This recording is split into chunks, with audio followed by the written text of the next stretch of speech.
Nabi ditanya, apa kriteria wanita solihah itu ya Rasulullah? Nabi tidak menjawab yang banyak puasa sunnahnya, bukan. Nabi tidak menjawab yang banyak sholat sunnahnya, tidak. Nabi tidak menjawab yang banyak sedekahnya, tidak. Tapi Nabi menjawabnya apa? Kriteria wanita solihah itu Nabi menjawab, kalau kamu memandangnya maka wajahnya itu menyenangkan. Masya Allah ya. Kesolihan ternyata ukurannya kepada wajah, bukan kepada rukuk, bukan kepada sujud, bukan kepada kosongnya lambung, bukan kepada perut, bukan kepada sholat tahajud. Tapi pertama kali yang disebutkan Nabi, ketika Nabi itu menyebutkan kriteria wanita solihah itu dikembalikan kepada wajah. Berarti apa? Berarti disitulah kita paham medan jihadnya wanita itu ketika dengan seluruh fisiknya bagaimana dia mendapatkan keridhaan dari suaminya. Makanya Masya Allah, ini renungan saja. Makanya kalau ada seorang wanita kok banyak banget permasalahannya, maka simpel, perhatikan bagaimana hubungan dia dengan suaminya. Kalau laki-laki bu kok banyak masalah hidupnya, kalau ada laki-laki kok banyak masalah hidupnya, tanya saja bagaimana hubungan dia dengan suaminya, hubungan dia dengan orang tuanya. Kalau ada suami kita ngomong masalah di kantor ini tidak selesai-selesai, tanya sama suaminya, kapan kamu terakhir nelpon ibu? Bagaimana posisimu di hati ibumu? Bagaimana posisimu di hati bapakmu? Karena rapinya hubungan kamu dengan orang tuamu itu menjadikan hidupmu pun akan dirapikan oleh Allah. Itu laki-laki. Kalau perempuan, kalau kemudian dia banyak masalah dalam hidupnya, para ulama menyampaikan, kalau perempuan itu banyak masalah dalam hidupnya, simpel, perhatikan bagaimana dia dalam posisi hati suaminya.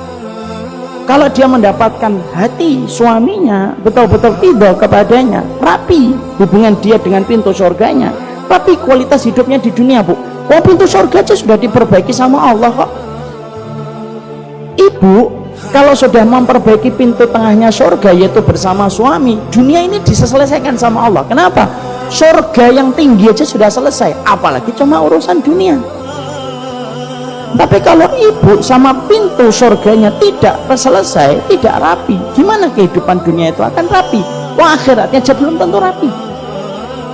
Makanya saya pernah mendengar ada seorang syekh nanya kepada seorang, ditanya oleh seorang penanya, oleh koresponden, Syekh, anak punya 2 anak, yang satu anak saya susah dan betul-betul saya ketika mendidiknya sulit banget, yang kedua saya mendidiknya gampang. Perhatikan jawabnya sang syekh. Syekhnya lalu berkata, boleh saya tanya pribadi? Boleh syekh, boleh wahai guru. Syekh itu guru besar. Boleh wahai guru besar kami, bagaimana kondisi kamu dengan suamimu ketika kamu baru memiliki anak yang pertama? Jujur.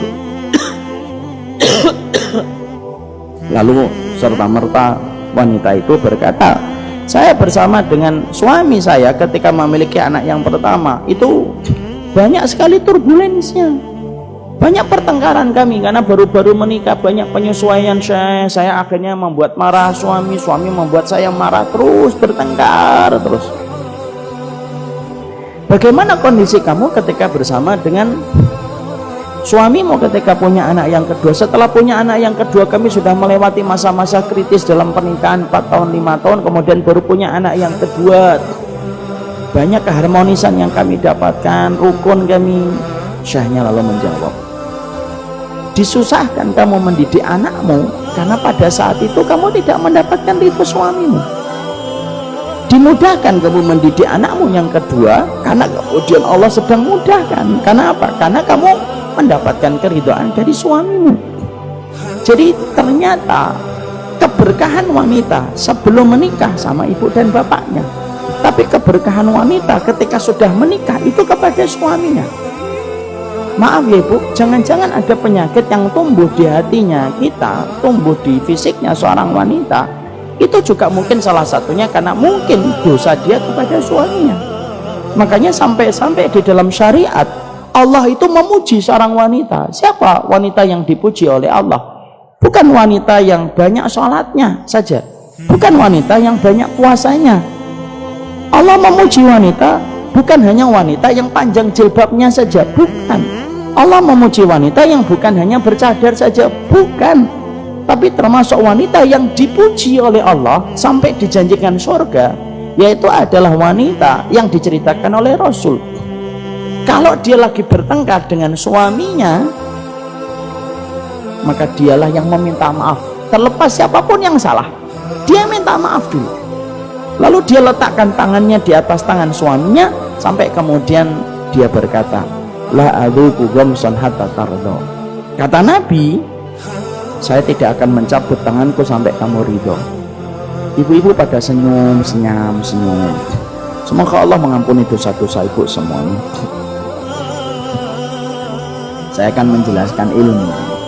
Makanya habis dari sini, nanti kalau ditanya suaminya, belajar apa mi? 175 jalan ke surga. Apa saja yang dipelajari? Banyak. Suaminya jawab, kamu tahu nggak? Jalan ke surgamu itu deket. Siapa? Nih. So, kalau ada suami kayak gitu sabar. Berarti dia tahu ilmu, mengingatkan istrinya dengan cara yang baik. Kecuali ibu, kecuali suaminya berzina, suaminya minum khamr, suaminya tidak sholat, suaminya mengkritik Al-Quran dan As-Sunnah, suaminya kemudian jadi dukun, suaminya memusuhi Allah dan Rasulnya, ibu pisah, itu lebih baik. Ada suami saya berzina, Ustaz, pisah. Terlebih kalau suaminya tidak ada komitmen untuk bertobat. Kalau ada komitmen bertobat, ibu disuruh, diberikan pilihan oleh Allah. Satu, untuk bersabar menemani perjalanan tobatnya suami, itu lebih baik. Dua, memilih pisah, dan itu tidak disalahkan dalam syariat. Minum khamr, membunuh, memberikan makanan haram untuk ibu dan tidak pernah berhenti untuk memberikan makanan haram untuk ibu. Kalau semua dosa-dosa besar itu dilakukan, ibu diberikan pilihan oleh syariat, meneruskan atau berhenti. Kalau kesalahannya, kekurangannya cuma masalah kurang ngobrol, di rumah sering main handphone, kalau nutup kamar mandi lupa, kalau ada kecoa ndak mau ngejer, itu sabarnya perempuan dan ujiannya di situ.